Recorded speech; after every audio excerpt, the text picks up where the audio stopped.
2D में plane क्या imagine कर सकते हैं? सबसे सिंपल प्लेन इमेजिन करने का जो समझने का है, that can be the plane of this paper या प्लेन ऑफ दिस स्क्रीन।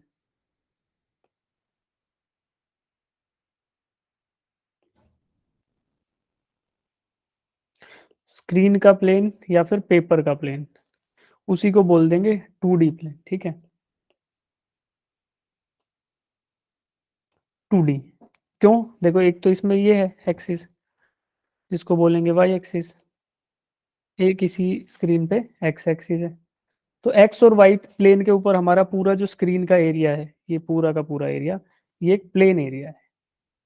इस प्लेन एरिया को हम बोल सकते हैं it is a 2D space. तो जो भी कार्रवाई होगी वो इसी में होगी, अदरवाइज 2D में अगर जेड एक्सिस भी आ जाता है तो फिर उसको हम 3D उस तरीके से इमेजिन कर लेंगे, ठीक है। अब 2D में देखो पहले क्या था, जो बॉल थी हमारी वो एक स्ट्रेट लाइन में ऐसे मूव कर रही थी। अगर उसे पॉइंट ए से पॉइंट बी जाना है तो that was moving in a straight line, वो एक सीधी रेखा के अलॉन्ग मोशन कर रही थी। बट अभी देखो ये दो दो लोग खेल रहे हैं, इनमें मोशन कैसा हो रहा है? स्ट्रेट लाइन में तो नहीं है, स्ट्रेट लाइन में नहीं है ना मोशन ये बच्चों। Yes, अरे sir. अनम्यूट कर लो, जिनके बैकग्राउंड में नॉइसेज नहीं है वो अनम्यूट कर लो, आराम से बिंदास बोलते हुए पढ़ेंगे ना। तो ए, पॉइंट ए से पॉइंट बी पे गया, तो इनके बीच में कोई मोशन है वो, लेकिन स्ट्रेट लाइन मोशन नहीं है। अगर हम 1D पढ़ रहे होते तो सीधी रेखा जो रेड कलर का पाथ है इस पे से जाता है, बट अब ये कुछ अलग पाथ फॉलो कर रहा है। वहां पे हमारे दो एक्सिस इन्वॉल्व है। देखो अगर हमें इसका मोशन डिफाइन करना है तो हमें ये एक्सिस लेनी पड़ेगी, एक तो एक्स एक्सिस जो पहले था और एक उसी के वर्टिकल वाई एक्सिस। तो अब इस प्लेन में हम इस मोशन को ड्रॉ कर सकते हैं, किसके? बॉल के मोशन को, कि सर ये ऐसा कुछ आया है ना। तो अब Yes, बॉल का मोशन डिफाइन करने के लिए हम एक स्ट्रेट लाइन से नहीं कर पाए, हमें रिक्वायर्ड हुआ दो एक्सिस का, एक तो एक्स का और एक वाई का। तो जो ये पाथ मैंने ड्रॉ किया है, कर्व्ड सा पाथ जो है, उस पाथ को डिफाइन करने के लिए दो कोऑर्डिनेट रिक्वायर्ड होंगे। जैसे मान लो इस पे कोई भी एक पॉइंट डिफाइन करता हूँ रेंडमली, मैं देखो 3-4 पॉइंट यहाँ बनाता हूँ और उनकी अगर वैल्यूज लिखनी हो मुझे, तो मान लो ये 1 2 3 4 5 ऐसे है, और यहाँ पे 1 2 3 4 5 ऐसे वाई एक्सिस पे। तो आपको किसी भी पॉइंट का कोऑर्डिनेट लिखना है, तो मान लो ये 1,1 है, दूसरा पॉइंट क्या होगा? ये 2,1 हो सकता है, तीसरा पॉइंट क्या हो सकता है? एग्जाम्पल के लिए लिख रहा हूँ, 3,1.5 हो सकता है, ऐसा कुछ होगा ना। तो धीरे धीरे हम yes, ऐसे sir. बढ़ते चले जाएंगे, 4,2 होगा। ऐसे पांचवा पॉइंट है ये, मान लो इसको मान लेते हैं कि दिस इज 5,1.5। तो ऐसे हर एक पॉइंट को, इस पाथ के अलोंग हर एक पॉइंट को डिफाइन करने के लिए मुझे दो कोऑर्डिनेट्स की जरूरत पड़ेगी या फिर दो एक्सिस की जरूरत पड़ेगी। एक हो गया एक्स एक्सिस, एक हो गया वाई एक्सिस। तो ऐसे मोशन को ही हम क्या बोल रहे हैं कि it is 2D, 2D motion है।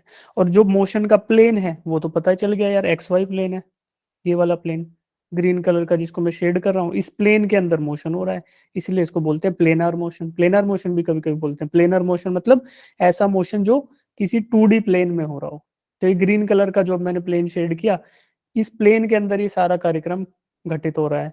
टोटल मोशन का जो हो रहा है वो एक प्लेन में हो रहा है, नॉट अन होगा स्ट्रेट लाइन। और दो एक्सिस रिक्वायर्ड रहे, हर एक पॉइंट को डिफाइन करने के लिए दो कोऑर्डिनेट रहे, तो ये 2D मोशन हो गया, ठीक। अब Yes, देखो sir. इसका एक और एग्जांपल हो सकता है कि राइट साइड में खेल रहा है बास्केट, वो फुटबॉल खेल रहा है, तो इसमें भी 2D मोशन हुआ ना। तो सेम ही टाइप का मोशन है, ये 2D मोशन हो गया।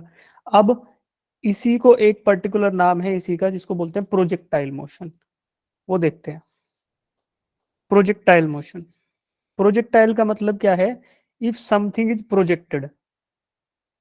प्रोजेक्टेड क्या होता है? देखो पहले आपको बताया था, प्रोजेक्टर का नाम सुना है ना, कि यार कुछ चीज प्रोजेक्ट हो रही है Yes, display. sir. Yes. Project का मतलब होता है आप उस चीज को फेंक दे रहे हो। प्रोजेक्टर क्या करता है? लाइट को फेंकता है आगे किसी भी स्क्रीन पे या किसी वॉल पे, तो आपको दिखती है कि हाँ कुछ मूवी चल रही है। बट अगर आप किसी ऑब्जेक्ट को फेंकते हो, किसी ऑब्जेक्ट को प्रोजेक्ट करते हो, तो उस फेंकने के जस्ट बाद उसके ऊपर केवल और केवल एक अगर फोर्स लग रहा है, force under force of gravity, force of gravity खाली लग रहा है, बाकी कोई फोर्स नहीं लग रहा। तो फिजिक्स की इस सेंस में जहाँ जो हम पढ़ने वाले हैं, इस रिस्पेक्ट में उसी को बोलते हैं प्रोजेक्टाइल मोशन। इनिशियली आपने किसी इनिशियल वेलोसिटी से फेंक दिया, और उस फेंकने के बाद उस पे वेलोसिटी, इसके ग्रेविटी के अलावा कोई और फोर्स नहीं लग रहा, तो उसको प्रोजेक्टाइल मोशन बोलेंगे। अब ऐसी ही कुछ डेफिनेशन थी फ्री फॉल की, जो हम पिछले चैप्टर में पढ़ रहे थे। फ्री फॉल में क्या पढ़ा था कि केवल और केवल अनबैलेंस एक्सटर्नल फोर्स अगर ग्रेविटी लग रहा है, सिर्फ ग्रेविटी लग रहा है, तो उस ग्रेविटी के अंदर जो मोशन आएगा उसी को बोल रहे थे फ्री फॉल। जैसे हमने एयर ड्रैग वाला जो क्वेश्चन था, जिसमें एक फेदर था, उसमें हमने एयर ड्रैग की वजह से उसको फ्री फॉल की कैटेगरी से हटा दिया था, क्योंकि उस पर दो फोर्सेस लग रहे थे। एक डाउनवर्ड डायरेक्शन में ग्रेविटी लग रहा था, और दूसरा उस पर एयर ड्रैग लग रहा था, क्योंकि वो हवा के अंदर मूव कर रहा था। तो उस वजह से उसको हटा दिया था। बट दैट वाज, जो फ्री फॉल का एक्चुअल केस था वो ये था कि वैक्यूम चैम्बर में अगर कोई चीज नीचे गिर रही है under the force of gravity, तो उस पर खाली एक फोर्स लग रहा था, जिसको बोल रहे थे ग्रेविटेशनल फोर्स। तो वो भी इसी कैटेगरी का था, प्रोजेक्टाइल मोशन। और उसी में मैंने आपको एक क्वेश्चन कराया था कि एक बॉल ऊपर फेंका गया, वो ऊपर जाके नीचे आ गया। तो यहाँ पे तीन चीज हम निकाल रहे थे, एक तो मैक्सिमम हाइट मैक्सिमम निकाली थी, और टाइम कितना लगा था, टाइम ऑफ फ्लाइट की कितनी देर हवा में रही बॉल, वो निकाला था। और तीसरी चीज क्या निकाली थी लैंडिंग वेलोसिटी, की नीचे गिरते टाइम उसकी वेलोसिटी क्या आएगी। ऊपर फेंका था 30 मीटर पर सेकंड से, याद करो इस क्वेश्चन को।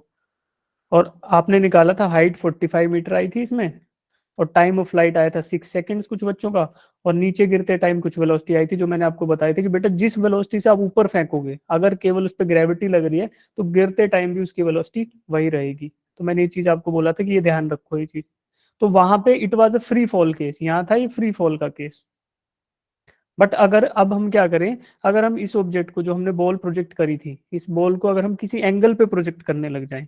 इनिशियली तो हम फ्री फॉल में तो क्या कर रहे थे, इसको वर्टिकली अपवर्ड कर रहे थे, वो ग्रेविटी वर्टिकली डाउनवर्ड लग रहा था। यानी कि जो डायरेक्शन ऑफ प्रोजेक्शन है और एक्सेलरेशन ड्यू टू ग्रेविटी की जो डायरेक्शन है, वो एक दूसरे के 180 डिग्री पे था। They were acting in opposite direction.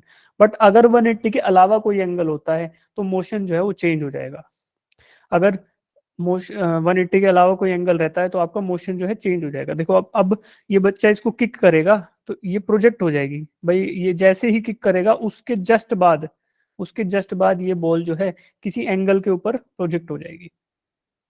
मान लो उसको थीटा बोल देते हैं। और ग्रेविटी, अगर ये मेरा नीचे वाला ग्राउंड है, ग्राउंड, तो इस ग्राउंड के जस्ट परपेंडिकुलर डायरेक्शन में लगने वाला है ग्रेविटी, तो डाउनवर्ड डायरेक्शन में। भाई ग्रेविटी की वैल्यू तो हमेशा परपेंडिकुलर टू द ग्राउंड लगेगी, तो डाउनवर्ड डायरेक्शन में लगने वाली है ग्रेविटी तो हमेशा।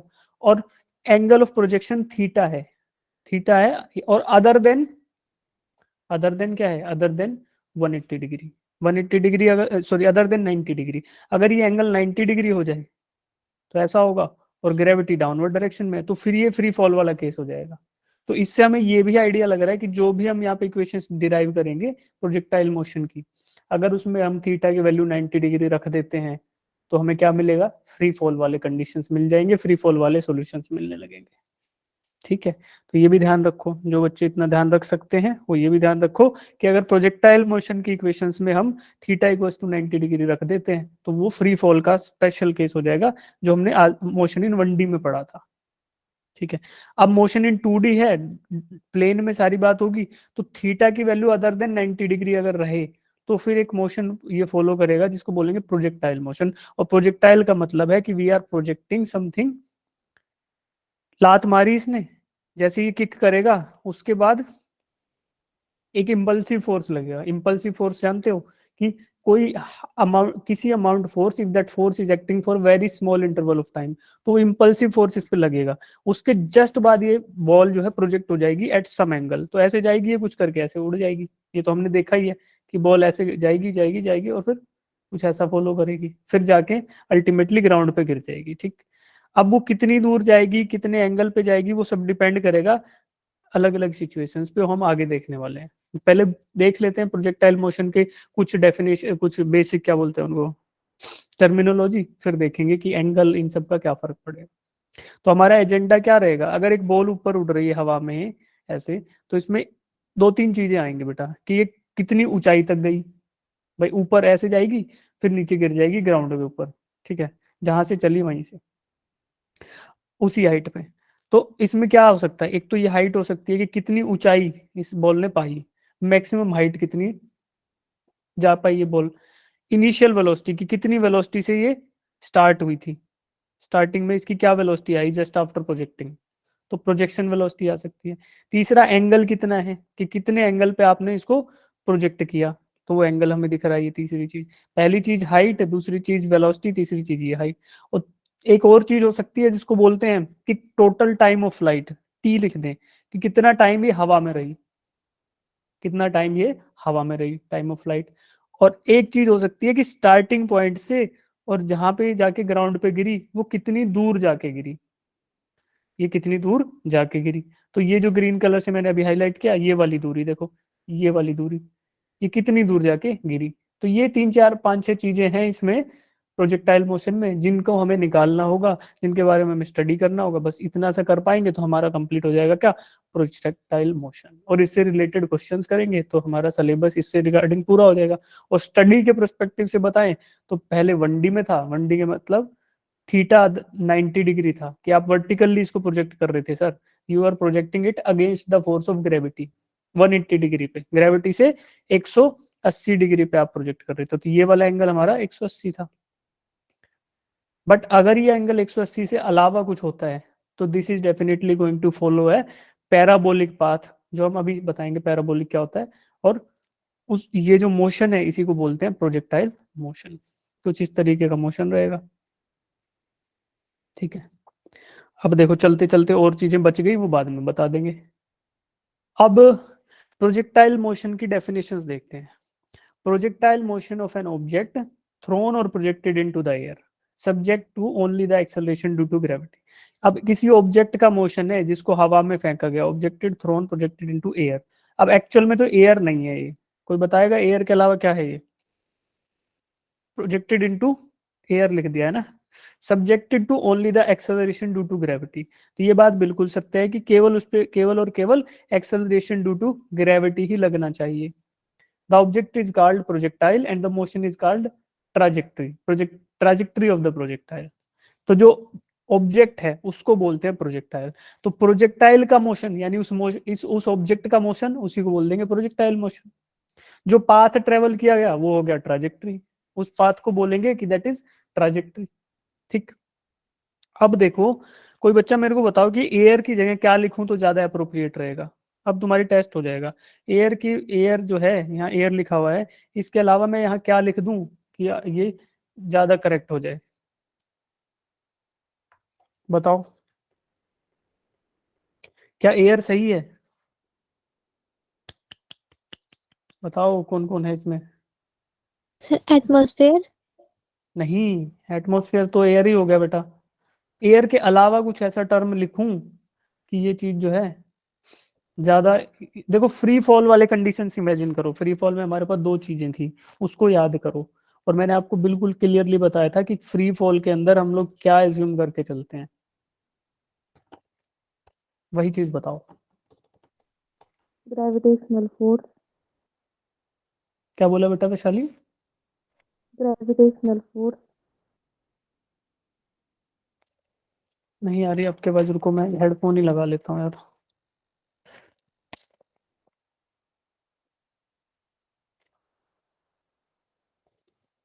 अब बताओ। Gravitational force. ग्रेविटेशनल फोर्स तो बेटा लग ही रहा है, ग्रेविटेशनल फोर्स तो लगेगा ही। Condition, condition on the atmosphere, atmosphere में अगर एयर की जगह दूसरी चीज क्या थी, वैक्यूम।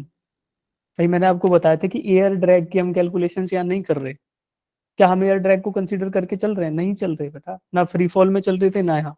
तो हमारा बेसिक अजम्पशन ये है कि एयर नहीं वैक्यूम होगा। ये जो इक्वेशंस हैं उसके हिसाब से तो वैक्यूम होगा, but air resistance low velocities पे इतना ज्यादा होता नहीं है। तो क्वेश्चंस में आपको मिलेगा ऐसा कि हवा में बॉल को फेंका गया, ये किया गया, वो किया गया, तो आप वहां पे इनहेरेंट अजम्पशन ये है कि we are talking about vacuum, हम लोग वैक्यूम के अंदर की बात कर रहे हैं, ठीक है। समझ आया सबको, याद रख लोगे इस बात को, यस सर। है ना, वैक्यूम की बात हो रही है। अब टर्मिनोलॉजी देखते हैं, वेलोसिटी ऑफ प्रोजेक्शन, जो मैंने आपको बताया था कि किस वेलोसिटी से इसको फेंका गया है। जिस वेलोसिटी से इनिशियली फेंका गया, ये वाली वेलोसिटी है जिससे शुरू में इसको फेंका गया, इसको बोलते हैं वेलोसिटी ऑफ प्रोजेक्शन, कि कितनी वेलोसिटी से सर आपने इसको फेंका है।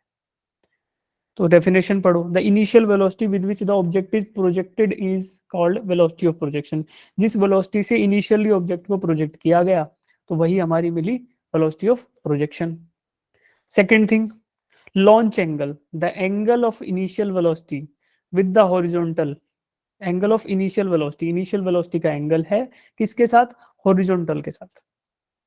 हॉरिजॉन्टल के साथ इनिशियल वेलोसिटी कितना एंगल बना रही है, ये हॉरिजॉन्टल था, ऐसे फेंका गया तो ये एंगल, बीच का angle, that is launch angle, जिस एंगल पे उसको लॉन्च किया गया।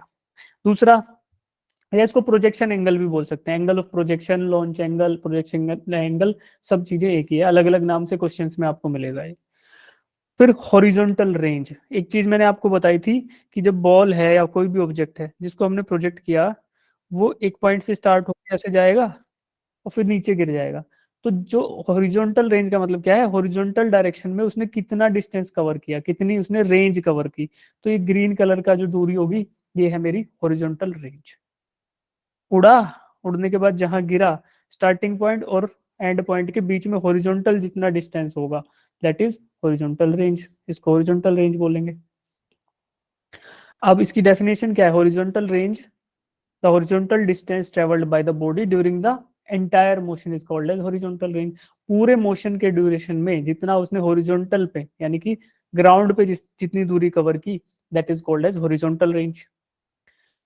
टाइम ऑफ फ्लाइट, सीधा पता चल रहा है कि कितनी देर वो हवा में रहा, फ्लाइट मतलब उड़ान, तो उड़ान का समय क्या होगा, जितनी देर वो हवा में रहा। The amount of time spent by the projectile in air is called as time of flight. अब ये हम बिल्कुल सिंपल वर्ड्स में लिख रहे हैं इसलिए एयर लिख दिया है, अदरवाइज तो प्रोजेक्टाइल मोशन में एयर की कैलकुलेशन ही नहीं है तो एयर होगा नहीं। तो वी आर टॉकिंग अबाउट कि कितनी देर वो ग्राउंड के संपर्क में नहीं था, यानी कि कितनी देर उसकी हाइट जो थी वो ग्रेटर देन जीरो थी। हाइट ग्रेटर देन जीरो थी मतलब वो ग्राउंड से कुछ ना कुछ ऊपर था, ऐसा कितना समय रहा, तो मतलब फ्लाइट में था। तो इसीलिए इसका नाम टाइम इन एयर नहीं लिखा है, इसका नाम लिखा है टाइम ऑफ फ्लाइट। कि कुछ हाइट, भाई जब हम हवाई जहाज में जाते हैं, हवाई जहाज में बैठते हैं तो, या हम हवाई जहाज को देखते हैं तो क्या होता है कि फ्लाइट क्या बोलते हैं, जब वो ग्राउंड को छोड़ के ऊपर उड़ जाती है, this means it is under the flight. तो ग्राउंड से ऊपर उड़ी तो इसके पास कुछ हाइट है, ग्राउंड पे आ गई तो हाइट जीरो, ग्राउंड से ऊपर तो हाइट ग्रेटर देन जीरो। तो जब हाइट ग्रेटर देन जीरो होगी जितने समय, उस समय को बोलेंगे टाइम ऑफ फ्लाइट। और जनरल आम बोलचाल की भाषा में लिखोगे तो बोल दो कि जितने समय प्रोजेक्टाइल, प्रोजेक्टाइल मतलब वो ऑब्जेक्ट जो प्रोजेक्टाइल मोशन कर रहा है वो हवा में है। ठीक है, ठीक है भाई, आगे बढ़ते हैं। Maximum height, H max, height at which the vertical component of velocity becomes zero is called as maximum height. ये बिल्कुल टेक्निकली करेक्ट डेफिनेशन है कि हाइट एट विच, जिस हाइट पे vertical component of the velocity becomes zero, ऊपर जाने की velocity zero हो जाए। यही था फ्री फॉल में कि जब बॉल ऊपर जाएगी ऊपर जाएगी ऊपर जाएगी, एक समय ऐसा आएगा कि ये जो बॉल है ये due to the retarding forces of gravity रुक जाएगी, फिर जीरो वेलोसिटी होने के बाद फिर नीचे एक्सेलरेट करेगी। तो यहाँ भी यही होगा, यहाँ पे मोशन ऐसा होगा, देखो इस कोने से स्टार्ट करेगी और ऐसे पैराबोलिक पाथ करके ऐसे गिर जाएगी। तो जब ये मैक्सिमम हाइट पे होगी, देखो, अरे गूगल रुक जा, हाँ ऐसे होगी, देखो इसको ब्लैंक आउट कर दे रहा है बट इमेजिन कर लो आ रहा है कुछ, ये ऐसे आएगी जब ये मैक्सिमम हाइट पे होगी ऐसा, इस पॉइंट पे इसकी यहाँ हॉरिजॉन्टल से जो ऊंचाई है that is called as maximum height. जब इसका vertical component of the velocity become zero at that point, उसको हम बोलते हैं मैक्सिमम हाइट की बात हो रही है।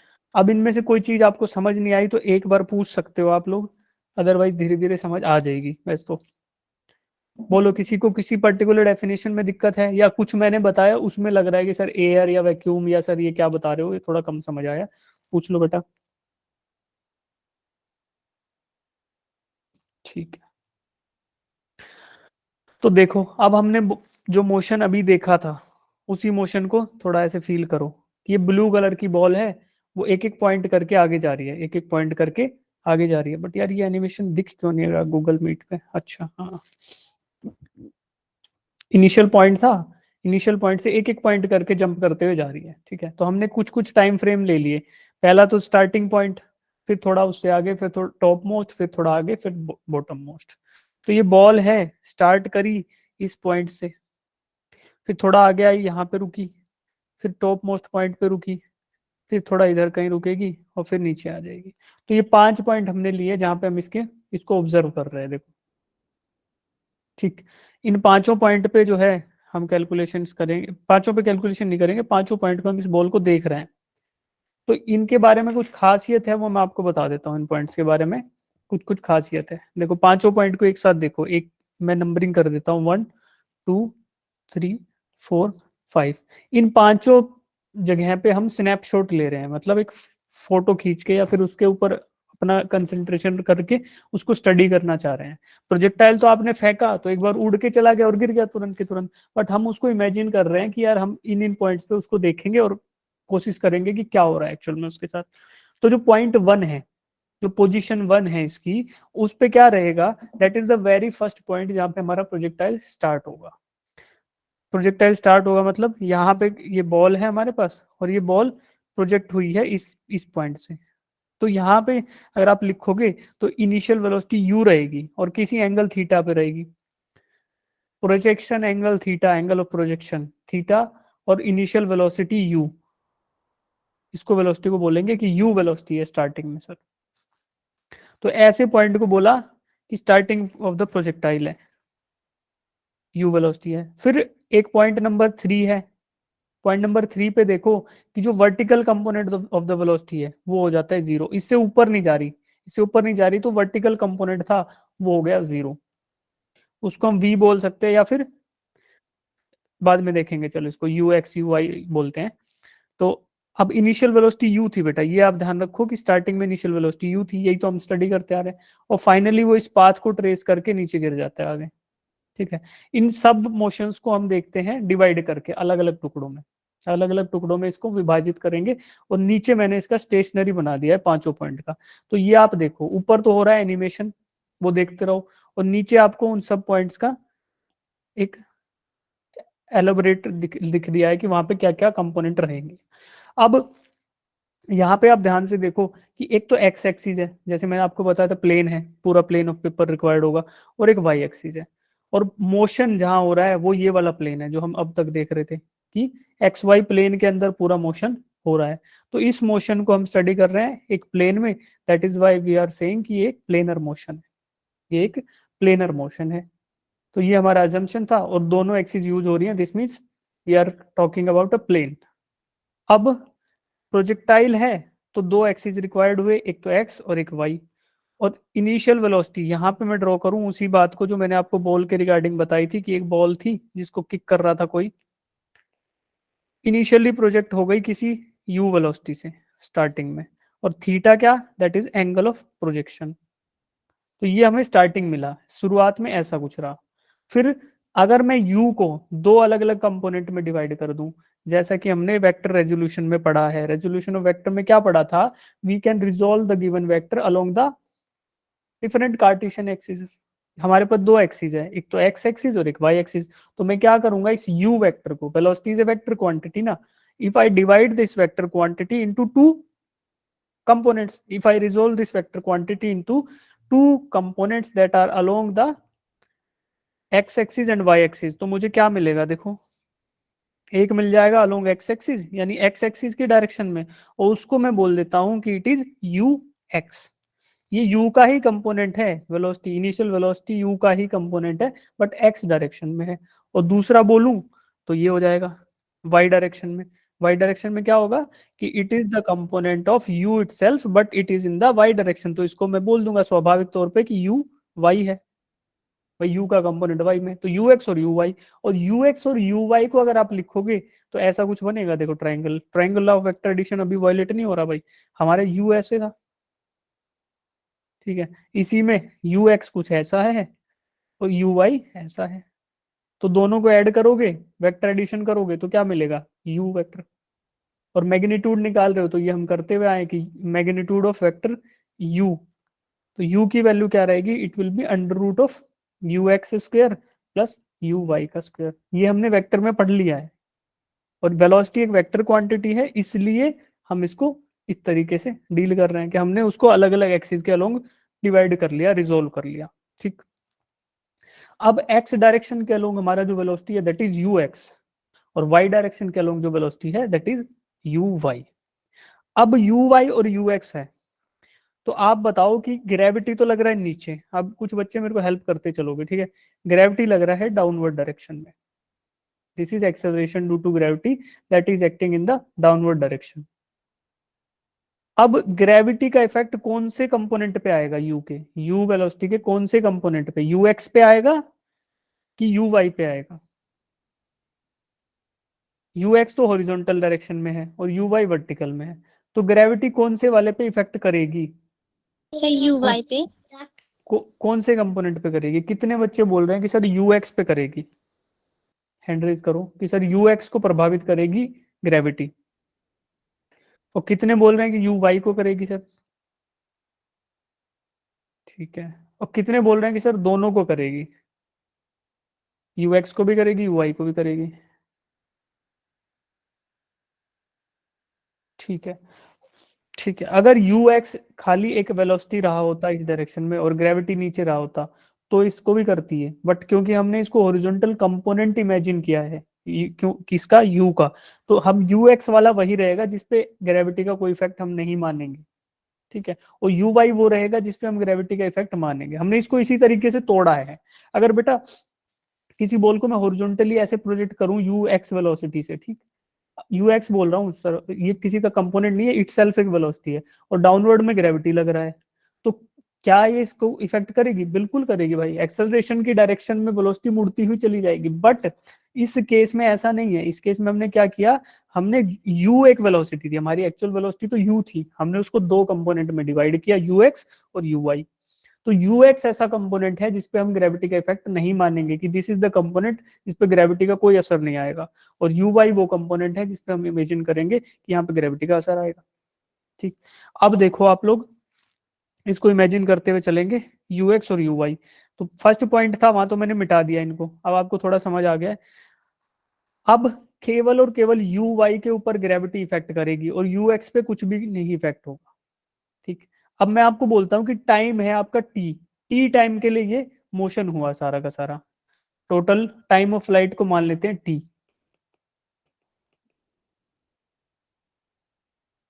तो इनिशियल वेलोसिटी एक्स डायरेक्शन में थी मेरी, यू एक्स। तो जब you x velocity time T के लिए एक्ट करेगी, टी समय के लिए यू एक्स वेलोसिटी लगी रहेगी, तो कितना दूर ऑब्जेक्ट चला जाएगा, वेलोसिटी इनटू टाइम। डिस्प्लेसमेंट क्या होता है, वेलोसिटी इनटू टाइम। तो हॉरिजॉन्टल रेंज को हम ये बोल रहे हैं कि यार यहाँ से यहाँ तक की दूरी हॉरिजॉन्टल डायरेक्शन में, तो ये क्या होगा, हॉरिजॉन्टल वेलोसिटी क्या है, you x. You x velocity को अगर मैं time T, time of flight से मल्टीप्लाई कर दूं तो मेरा रेंज मिल जाएगा मुझे। Range is nothing but you x into T, और टी क्या है, टाइम ऑफ फ्लाइट है। कैपिटल टी लेते हैं वैसे जनरली हम यहाँ पे डेरिवेशंस में, टाइम तो पता नहीं क्यों लेते हैं, पर लेते हैं, सब बुक्स में आपको यही मिलेगा। जरूरी नहीं है लो ऐसा, पर जब सब लोग लेते तो हम भी यही कर लेते हैं ताकि सिंक्रोनाइजेशन रहे। टाइम ऑफ फ्लाइट को टी बोला, तो हमारा रेंज जो है ओरिजेंटल रेंज वो क्या आएगा, x component of initial velocity, उसको मल्टीप्लाई कर दो टी से, तो यू एक्स टी आ गया। ये आप याद रख सकते हो, क्यों, क्योंकि displacement is equal to velocity into time. अब यहाँ तो कोई एक्सेलरेटेड मोशन है नहीं हॉरिजॉन्टल डायरेक्शन में, क्योंकि जी लग नहीं रहा, तो कोई एक्सेलरेशन नहीं, कोई रिटार्डेशन नहीं, कुछ नहीं, जो वैल्यू थी बस उसी से गया और रुक गया, ठीक। वर्टिकल जो वेलोसिटी है, वर्टिकल कंपोनेंट यानी यू वाई पे सारा खेल चलेगा। यू वाई पे वही खेल चलेगा जो हमने फ्री फॉल में देखा था, यू वाई पे वही सारा खेल चलेगा जो फ्री फॉल में देखा था। यू वाई तो वर्टिकल डायरेक्शन में है और ग्रेविटी डाउनवर्ड में है। तो अब इन दोनों के ऊपर हम वो सारी की सारी मोशन की इक्वेशन यूज कर सकते हैं, कौन सी, v equals to U plus A T, क्योंकि सिंगल डायरेक्शन में हो रहा है ना सारा खेल। S equals to U T plus half A T square. एक सेकंड बेटा, हेलो, एक सेकंड, अभी आया सॉरी बेटा, एक सेकंड में अभी आया, थोड़ा मेडिकल इमरजेंसी आई है, जस्ट 2 मिनट में रिटर्न करता हूँ। वेट करना सब लोग।